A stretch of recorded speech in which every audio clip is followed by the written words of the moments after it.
Assalamualaikum warahmatullahi wabarakatuh. Perkenalkan, nama saya Radzatul Aswad, NIM 702011119088. Nah, di sini saya akan menjawab pertanyaan mulai dari nomor 1 sampai dengan nomor 11. Nah, soal yang pertama yaitu bagaimana input dan output penyimpanan internal dalam tubuh. Jawabannya, keseimbangan cairan adalah proses yang dinamis antara fluid intake dengan absorpsi, fluid distribution, dan fluid output. Untuk mempertahankan keseimbangan cairan makanan, intake antara output dan inputnya harus sama. Intake dan inputnya bisa berasal dari makanan, minuman, metabolik, sedangkan outputnya itu berasal dari tubuh yang mengeluarkan keringat, insensible, waterlust, urin, dan gastrointestinal melalui feses. Fluid intake atau input didapatkan secara oral. Memakan makanan yang mengandung air juga termasuk input. Rata-rata intake kerang dewasa yang 2.300 ml dan bervariasi jumlahnya tergantung dari kebiasaan olahraga dan lingkungan. Sedangkan fluid output adalah proses pengeluaran cairan normal melalui kulit, gastrointestinal, ginjal, dan paru-paru. Dan ginjallah yang menjadi regulator utama urin, karena output terdapat hormon yang memengaruhi produksi lain. Nah, soal nomor 2, kapan cairan dan elektrolit dalam tubuh dikatakan seimbang? Jawabannya, cairan berada dalam 2 kompartemen utama, yaitu di dalam sel, cairan intrasel atau CIS yang pada orang dewasa sekitar 40% dari berat badan atau 70% dari jumlah keseluruhan cairan tubuh, dan cairan di luar sel, cairan ekstrasel atau biasa disebut dengan CES, sekitar 20% dari berat badan atau 30% dari seluruh cairan tubuh. Cairan ekstrasel termasuk di dalamnya cairan intravaskuler, plasma, sekitar 4-5% dari berat badan, dan cairan interstitial atau cairan yang berada di antara sel termasuk cairan limfe sekitar 15% dari berat badan. Dalam keadaan normal, terjadi keseimbangan susunan dan volume cairan dan elektrolit antar komponen, dan bila terjadi perubahan konsentrasi atau tekanan di salah satu kompartemen sehingga terjadi keseimbangan kembali. Nah, lanjut soal nomor 3, bagaimana pembagian klasifikasi cairan pada tubuh beserta berapa volume presentase pada cairan tubuh dan berapa berat badan tiap pembagian. Nah, di sini kompartemennya itu tubuh persentase berat total 42 liter, volume cairannya 100, dan presentase cairan di dalam 60.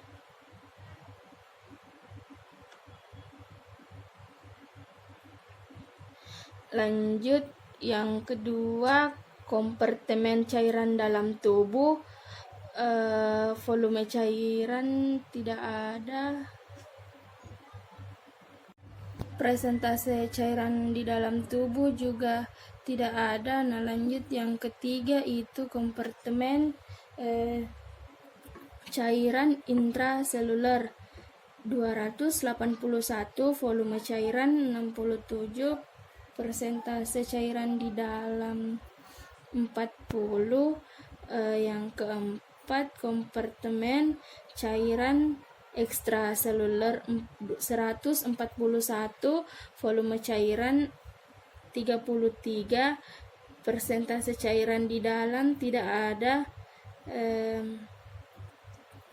kompartemen plasma 2,8, 6,6, 20% dari cairan ekstraseluler, dan persentase cairan di dalam 4. Cairan interstital 11,2, volume cairan 26,4, 80% dari ekstraseluler.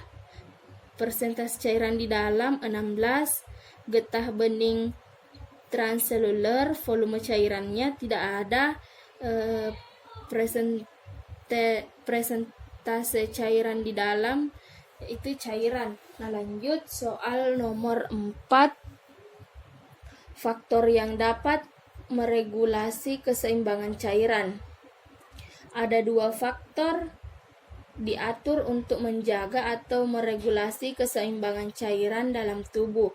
Faktor yang pertama yaitu volume ECF harus diatur secara ketat untuk membantu menjaga tekanan darah. Menjaga keseimbangan garam adalah sangat penting dalam regulasi volume ECF jangka panjang. Osmolaritas ECF harus diatur secara ketat untuk mencegah pembengkakan atau penyusutan sel. Menjaga keseimbangan air adalah sangat penting dalam mengatur osmolaritas ECF. 5. Soal nomor 5. Kapan pH dalam darah dikatakan seimbang? pH di dalam darah dikatakan seimbang ketika ia berada di batas normal, yaitu pada pH 7,2 sampai dengan 7,45. Nah, lanjut soal nomor 6. Bagaimana ketidakseimbangan asam dan basa dalam tubuh yang bahkan dapat menyebabkan kematian atau meninggal? Nah, jawabannya gangguan keseimbangan asam basa adalah kondisi ketika kadar asam dan basa dalam darah tidak seimbang. Kondisi ini sangat mengganggu kerja berbagai organ. Kadar asam basa pH dalam darah diukur dengan skala pH dari 1 sampai 14. Kadar pH darah normal berkisar antara 7,35 sampai 7,45 dengan darah seseorang. Dinilai terlalu asam bila pH kurang dari 7,35. Kondisi tersebut dinamakan asidosis. Sedangkan darah dengan nilai pH lebih besar dari 7,45 dikategorikan terlalu basah atau disebut dengan alkalosis. Apabila jika mengalami keadaan terlalu basah sampai mencapai 8, maka itu dapat menyebabkan kemarian. Jika di atas 7,4 itu alkalosis, sementara jika mencapai 8 akan menyebabkan kematian, dan jika 7,5 sampai 6,8 asidosis, maka akan menyebabkan kematian pula. Jadi, ketidakseimbangan asam dan basa dalam tubuh tergantung pada tingkat asam basanya. Nah, lanjut soal nomor 7. Kapan dikatakan asidosis dan alkalosis berkaitan dengan ekskresi hidrogen HCO3 dan pH urin? Nah, jawabannya ada 4 macam kategori keseimbangan asam dan basa, yaitu yang pertama asidosis respiratori disebabkan oleh retensi CO2 akibat hipoventilasi, pembentukan H2CO3 meningkat, dan disosiasi asam ini akan meningkatkan konsentrasi ion H. Yang kedua, alkalosis respiratori disebabkan oleh kehilangan CO2 yang berlebihan akibat hiperventilasi. Pembentukan H2CO3 menurun sehingga ion H juga menurun. Asidosis metabolik, asidosis yang bukan disebabkan oleh gangguan ventilasi paru, diare akut, diabetes mellitus, olahraga yang terlalu berat, dan asidosis uremia akibat gagal ginjal akan menyebabkan penurunan kadar bikarbonat sehingga kadar ion H bebas meningkat. Yang keempat, alkalosis metabolik, terjadi penurunan kadar ion H dalam plasma. Daerah alkalosis metabolik, terjadi penurunan kadar ion H dalam plasma karena defisiensi asam non-karbonat. Akibatnya, konsentrasi bikarbonat meningkat. Hal ini terjadi karena kehilangan ion H karena muntah-muntah dan minum obat alkalis. Lanjut soal nomor 8, perbedaan asidosis dan alkalosis respiratori dan metabolik jika dilihat gambar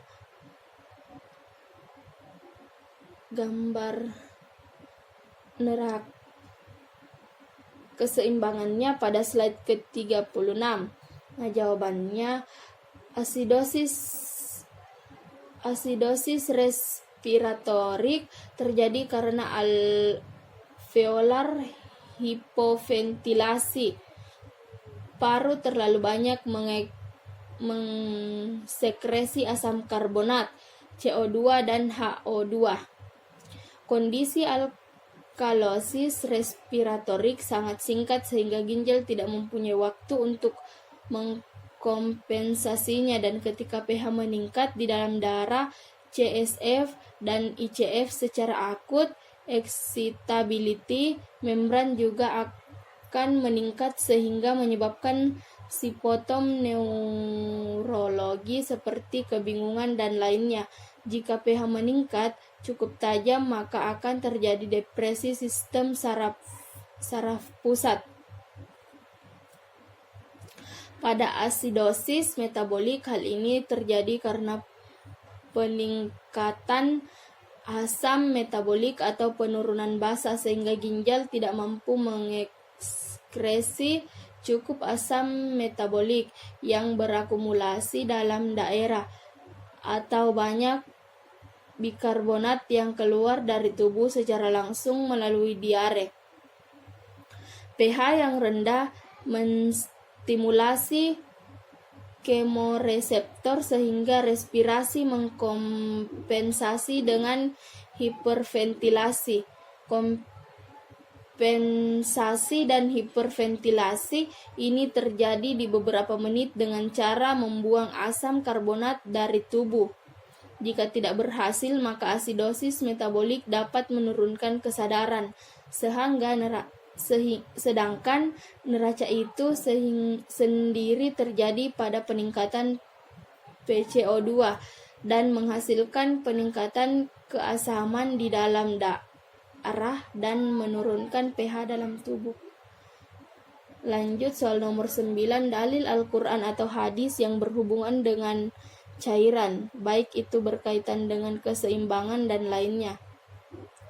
Pada tahun 1980 pertengahan, para peneliti melalui alat bioelektrial impedance analysis atau biasa disebut dengan BIA, menemukan hasil analisis berupa 70% dari tubuh adalah air.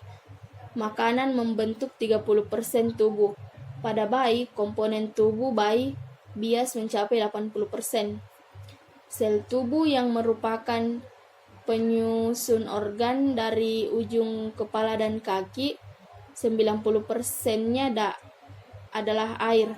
1400 tahun yang lalu, Rasulullah menyampaikan firman Allah pada Quran Surah Al-Anbiya ayat 21 sampai 30 yang terdapat poin bahwa dan dari air kami jadikan segala sesuatu yang hidup.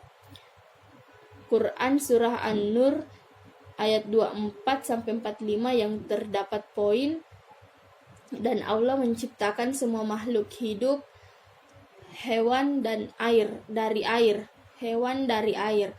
Quran surah Al-Furqan ayat 25 54 yang terdapat kalimat dan dia pula yang menciptakan manusia dari air. Dari ayat-ayat tersebut telah menyiratkan bahwa komponen utama manusia adalah air yang diketahui setelah 1400 tahun kemudian setelah ditemukan alat BIA tersebut.